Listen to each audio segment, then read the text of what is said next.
I'm leaving that in the video. Right? What you doing right now? I'm putting that in the video. I'm putting that in the video because you did that weird shit.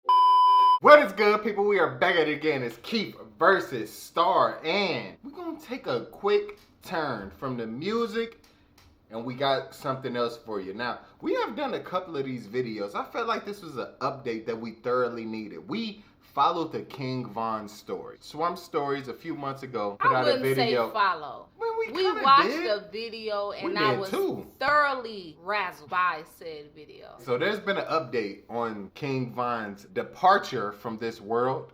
So it seems like his O Block affiliates are beefing. I want to find out what the heck is going on. So we're going to react to that. Let's get right to it, man.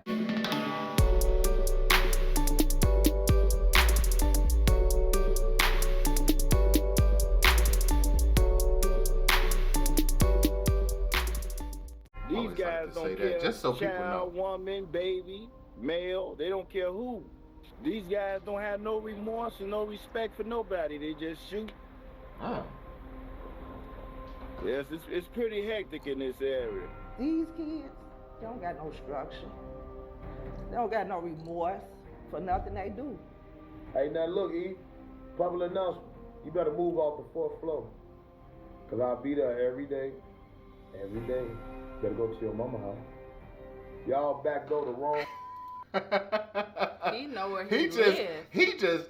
No, he said it. It was his homeboy. It was the back door. So that means somebody killed his homeboy who was his homeboy. I learned that. That's what a back door is. That's when you kill your homeboy as they homeboy. That's fucked up, right? That they have a term for it. It happens so much. But how you gonna landlord a nigga and not be a landlord? That's my point. How you gonna landlord somebody and not be the actual landlord? He says you better move off the 4th floor. Welcome back to another episode of Swamp Stories. For this one, well, we cover a topic that you're probably tired of hearing about. Like, damn, O-Block again? But I promise you, this video will introduce you to a new generation that you've never heard of before. However, in order for it all to make sense, we must cover a whole lot of background information. So in this video, you'll learn the history of O-Block, why they're so loyal to each other, and how the new generation has completely messed it up. With that being said, welcome to the new generation of O-Block. But before we get into it, let me run the intro.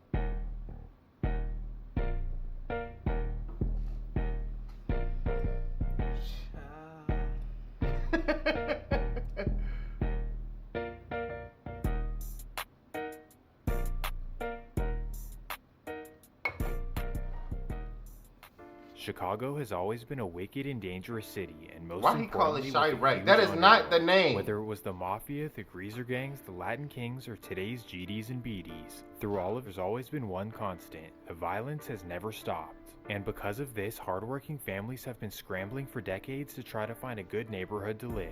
So the families with good money either moved to the north side or to one of the various suburbs to get away. And that left many low-income families in truly dangerous and despair areas. Specifically, the south and west sides have become the worst parts of the city, averaging 2 to 3 homicides a day over the last 50 years. As a result, many of these families felt trapped in this environment and were looking for an affordable way out. So what was the solution to this problem? The co-op has opened its doors to everyone. Canada's first co-op apartment building. Managing a co-op means new responsibilities. Here, instead of buying an apartment, you purchase the right to live in it by investing in the corporation. It's cheaper than buying a home, and it's a great way to find an upstanding community. Because there's a barrier to entry, it pretty much weeds out all of the gang members and unemployed individuals, and it creates a safe enclave in the middle of the hood. Well, one of these complexes was built on King Drive between 63rd and 66th, grocery easily one of stores. Southside Chicago's worst areas. The co-op was named the Parkway Gardens, and at the time it was state-of-the-art for middle-class families. With 35 buildings and nearly 700 units, it quickly became a premier housing choice for African-American families. When I was growing up, this was considered the elite property for doctors, lawyers, nurses, you know, professional people that lived over here. This was the I want to pause it, so of our I gotta community. pause it, baby. I'm sorry. You telling me a bunch of professional black people figured out a way for them to create something that will create wealth And 25 years later, you niggas gave them King Von. That's what y'all did with that, bro? I'm just saying. It's protected by train yards on the south and west sides, an elementary school to the north, and a major fence going down King Drive. So although it was in the hood, it was sheltered from the bad elements and the residents could live a peaceful life. This included the family of former First Lady Michelle Obama, for those who didn't know. Wow. While the glory days of Parkway Gardens lasted for a couple of decades with a strong middle-class community. But then, sadly, the complex would start its gradual decline. In the mid-1980s, the owners of Parkway sold the complex to a new investor who decided to get rid of the co-op status. They replaced it with Section 8 renting, and here's where the problems there you began. go. Throughout the Downhill 80s from and 90s, here. the new owners neglected the property and started accepting new residents without background checks. And because of this, Chicago kingpins began moving into the complex to operate their business. Specifically, a BD kingpin named Tokyo G opened up in the complex and built a major operation. So major traffic was coming in and out of the Parkway Gardens on a daily basis. I want to which pause caused this. So other can I hoods please to pause become this? jealous. Specific territory across King Drive thought that he was taking up their business and they plotted on his head. This would be a refugee I know called it. STL, long known for putting in work. Well, in September of 1998, Tokyo was tragically killed while rolling through their neighborhood. Okay. This is known to be the first official loss of Parkway as a collective, and from what we know, STL were the big bullies in the neighborhood and they simply eliminated Tokyo because he was taking their customers. In most of Chicago, this would start a major beef, but Parkway just really wasn't like that yet. These other hoods had major gangs that had been rocking together for decades, and Parkway really had nothing. They didn't have structure and there was no unity in order for them to fight off these other hoods. And as a result of all this, no one respected them in the streets, which will actually be important. Well, because of this lack of respect, many of the Parkway youth were tested and disrespected at school. This made it very important for them to stick together and to always have each other's backs against all odds. Y'all niggas created the goddamn menaces that terrorized y'all city. Then out of nowhere, their challenges would become even more complicated. In 1998, Chicago began tearing down the majority of their public housing, and instead of rebuilding this the when they projects, tore down they the decided projects. to What give was all it? of the residents Calumet Section 8 buildings? vouchers where they could move into complexes like Parkway Gardens. And just like that, the Parkway Gardens filled up with project residents from all over the city. See? Obviously, with all the gang beef in Chicago, this made for a potentially dangerous situation. Rival gang members could now be neighbors, and not to mention that the original Parkway residents were entering the streets as well. The Parkway teenagers could potentially not like these other hoods moving into theirs, and maybe they'll want to send a message. Things could potentially get ugly, and there was only one way to keep the peace. The Parkway Gardens residents need to agree to unify as one and to leave alone their past affiliations. So here's how it plays out. One particular Parkway native would step up to unify everyone who was moving in. This would be Odee Perry, one of the most charismatic yet dangerous teenagers you'll ever meet. Tell you about. Babe, I want you to know this. So Odee Perry, I don't know if they're going to talk about this in a video, but I want to let you know if they don't. You know what they say. You know how King Von say O Block? That's what it's named after. Odee Perry. That's why it's called O Block. Because the place is not actually called O Block. It's called Parkway Gardens. So he got killed. And they named it after him. Because he was like a big figure, I guess. Okay. I don't know if they're going to say that. That's what I'm letting you know. Okay. Odee Perry, this is your best friend. Folks was a gangster. He was real savage. Like Folks was just like a young wild. But he had heart. You know, he was fearless. He was like, he ain't had no fear, nothing. He was really scared of. According to many, Odee Perry was like the leader of the new generation of Parkway. This like our big brother type shit, showing us the ropes as far as like small shit. Got a little money on them and shit, you know, like 3,000, you know, motherfuckers ain't have money back then. So we started doing the same thing. Same thing. Odee Perry was a dangerous teenager, but instead of pushing people away, he wanted to unify Parkway as one. Essentially, him and his little homie T. Roy were the ones to welcome everyone in and have them all pushing Parkway. On top of this, Odee was very advanced and he was known to put a lot of people from the younger generation onto his lifestyle. But on the flip side, if they ever had issues with people at school or on the streets, Odee was always there to back them up. To him and T. Roy, they saw loyalty as the only way Parkway would ever survive the streets That's of the Chicago. little nigga from the other video. You must always have your brother's back, right or wrong, and crossing them, you better not do it. Okay, so you might be sitting in your house in Santa Rosa, California, thinking, why would living in a specific apartment complex be this serious? Nigga, Like, I don't live in California. I understand the hood. I'm from it. So let me explain the dynamic. Right across King Drive, you have the reputed STL gangster disciples. For years, these were the bullies of the whole Woodlawn area, and they always took Parkway as a joke. But with this generation led by Odee they deboed and read it, them niggas. That's hilarious. So every single day in the mid-2000s, there were fights both at school and on the streets. It continued like this for a few years, and thankfully no one ever died. But then Odee Perry decides that it's time to go full-fledged on the rivals, no more fighting. He allegedly tells all of the younger homies like T. Roy that fighting is no longer allowed and it's time to start sparking sticks. He did this to prepare the youngins that the Parkway Gardens were now becoming implicated in a serious deadly beef. Specifically, the local gangs of STL, Jarrow City, and 051 Young Money were clicked up against 600 and Front Street, and because Parkway had clicked up with the latter two hoods, they were becoming targets in the beef themselves. Yeah, things were about to get ugly, and Odee wanted to make sure that his hood was ready for real beef. You making it hard for me to enjoy this. So he said 63rd, so that's why King Von said, you from 63rd? I'm not from 63rd. Yeah, that's I'm what not he from said. 63rd. Yeah, I guess.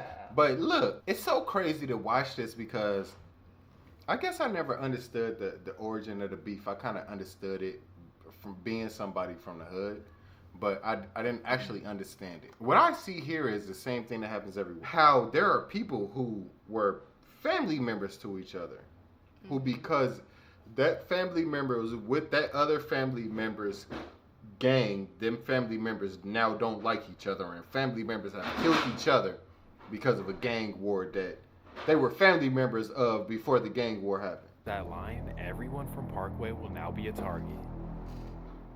Well, because of Odee, the beef would definitely cross that line. On January 12, 2011, Parkway claimed the life of 15-year-old Shondale Tooka Gregory at a bus stop on 63rd. That's what I say, is smoking on Tooka. From all accounts, Tooka wasn't even in the beef, he just so happened to hang out with the members in the neighborhood. That's crazy. He just wanted to do right to make me proud, that's all. Was he gang related? No. No. Wow. Tooka wasn't in the gang? No. The loss of Tooka devastated the 63rd community. Y'all killed a civilian and then y'all started smoking on him? Click, like that was one of my real close friends. Like every day, like spend the night at his house, he spend the night at mine. Duck was at home when he heard the shots and he went out running to see what happened, and that's when he saw his friend's last breath. You feel me? Then I ran all the way from 62nd and Wabash all the way to 63rd and St. Lawrence. Saved them right there on the floor. After grieving this terrible loss, they now needed to know who did this. STL quickly found out that Odee Perry was the one responsible. Knew exactly who killed Took right away because it was so many people out there. Walked up and only killed Took, only shot Took. He was at a bus stop. Yeah, he was at the bus stop. They on the bus stop 6 deep. He killed Took. Odee Perry was the shooter for Tooka.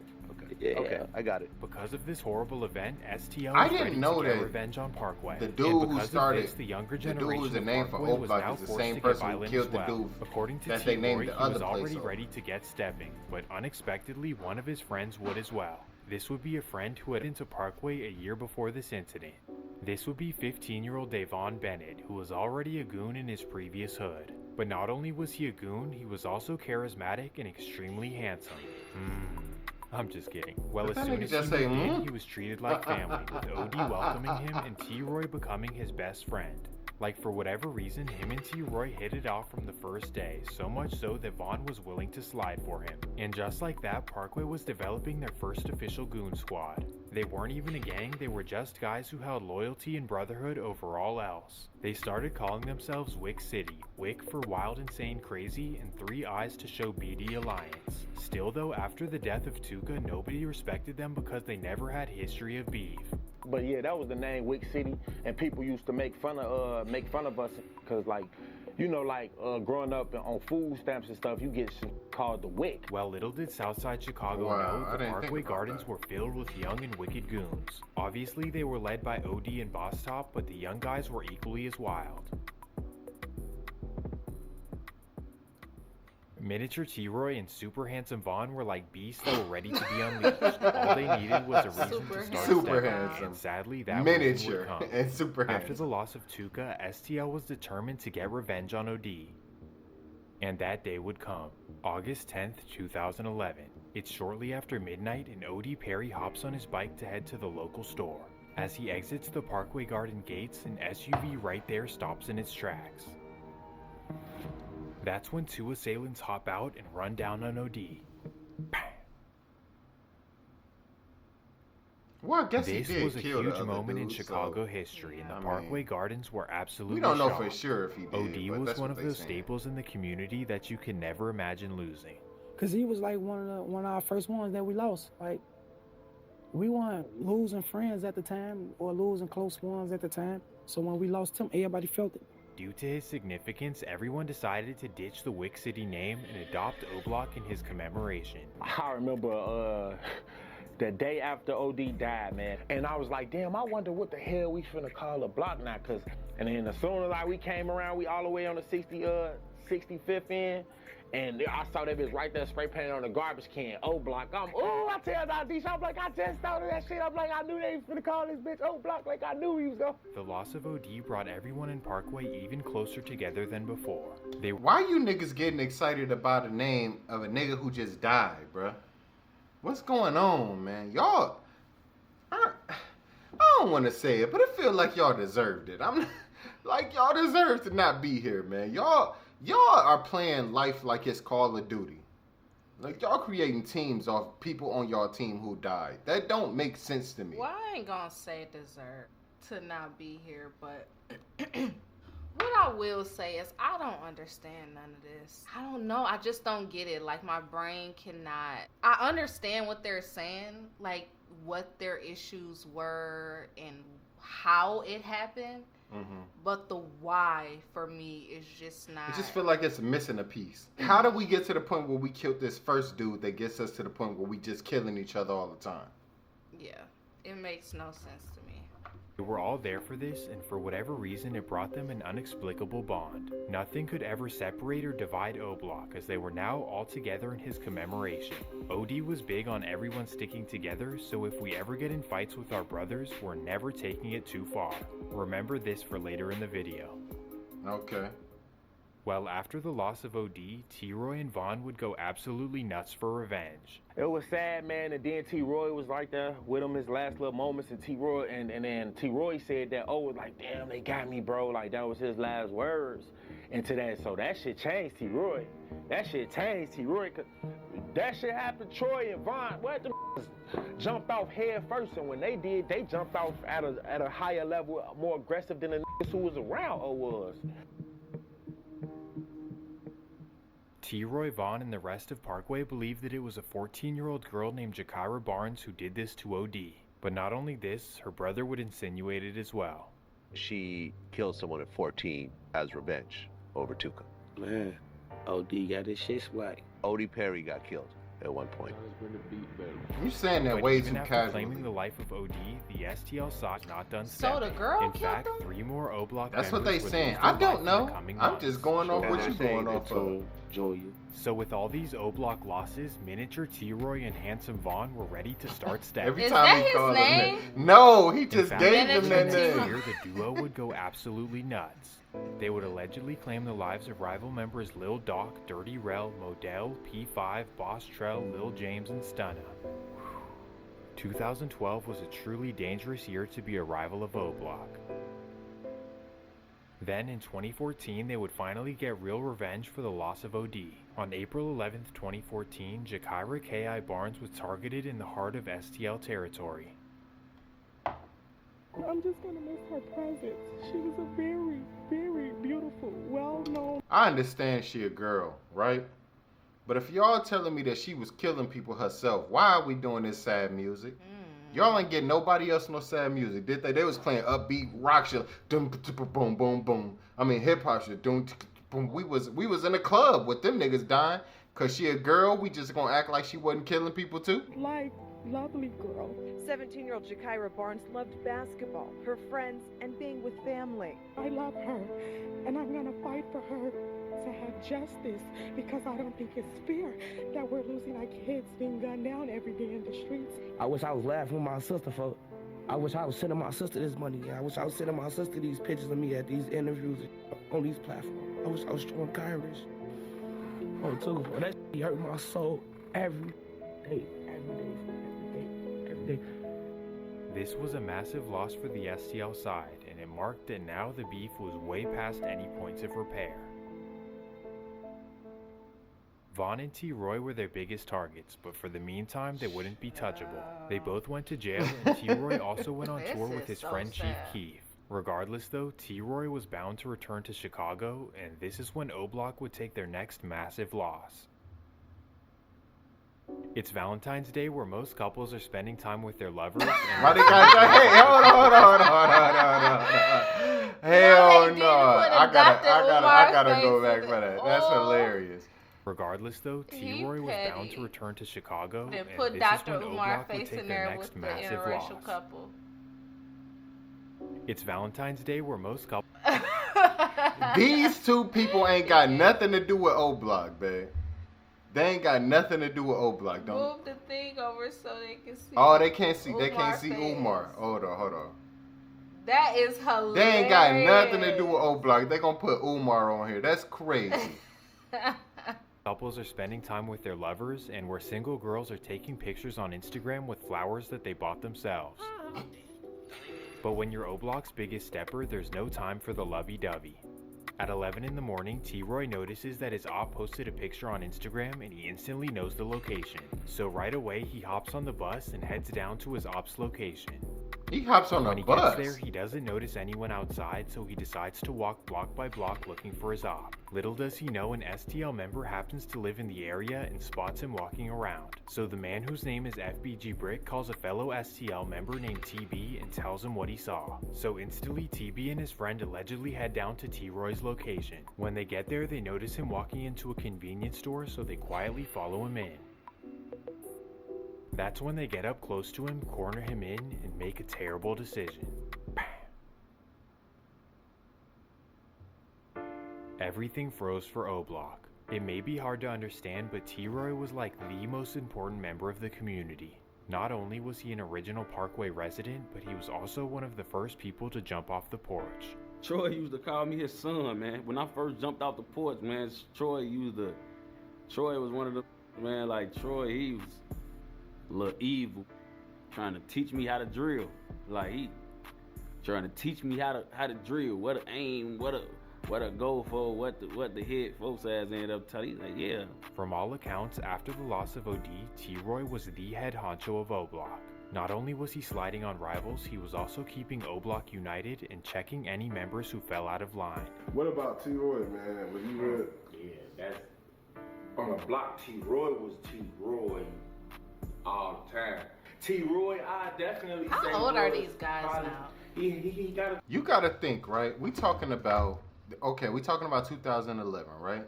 This is where this all started. We talking about the first deaths happened in 2011. They teenagers at that time. So we talking about 13 years from that time. So we talking about early 30-year-olds. Late 20s, early 30s. So our age. Yeah. I just can't imagine living this life. Like, this has to be so exhausting. Like, I would equate it to being at war.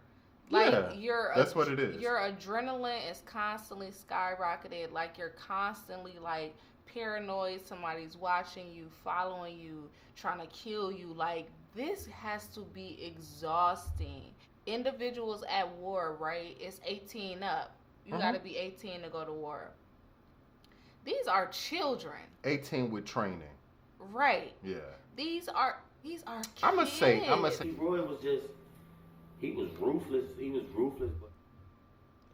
T-Roy's loss affected no one more than his best friend Vaughn, who at the time was fighting a murder case and sitting in jail. Vaughn was devastated about the loss of his best friend, and he urged the next generation of O-Block to step up and start sliding.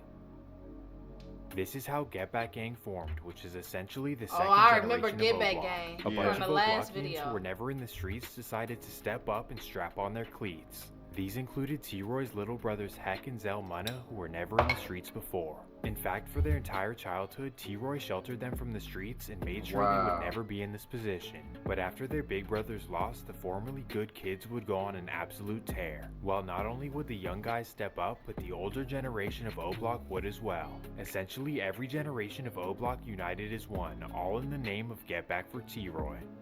While the rival hoods had internal affairs and backdoor activities, O-Block was solid as a rock.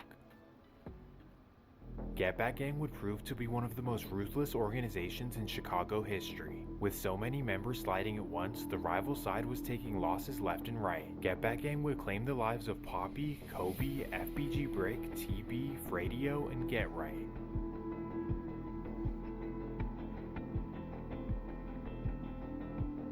Now mind you, all of this happened just a year after T-Roy's loss. They obliterated the other side to the point where everyone assumed that STL was basically extinct. Damn. And because of all this destruction, the beef had no choice but to calm down. In conclusion to this part 1 of this video, I've come to one conclusion. Where we live, I always be side-eyeing people who are from Chicago, who move here. I'm not gonna lie though, if I was from Chicago, you'd got the fuck up out of there with the quickness.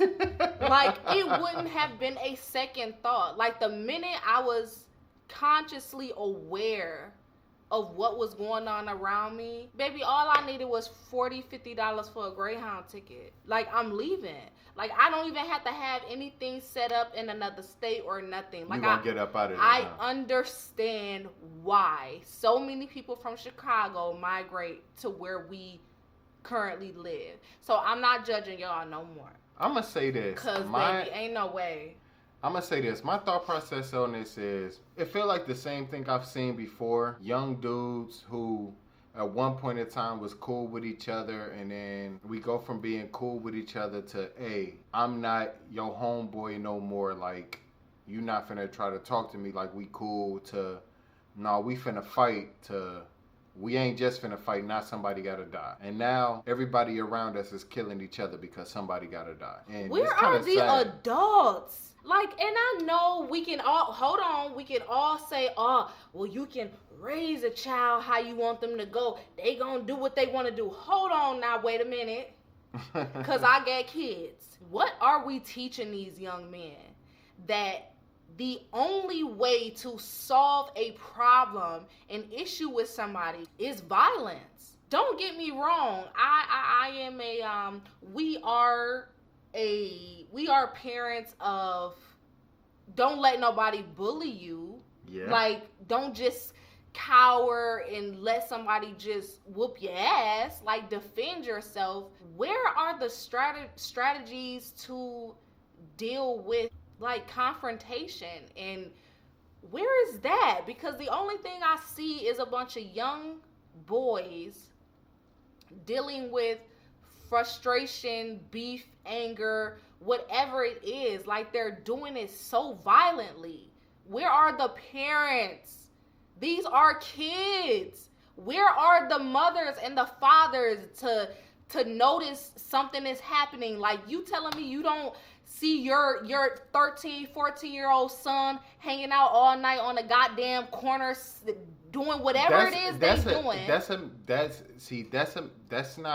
not how it happens. Once you get to the point of just being out all night talking about, you done already been out for years at this time.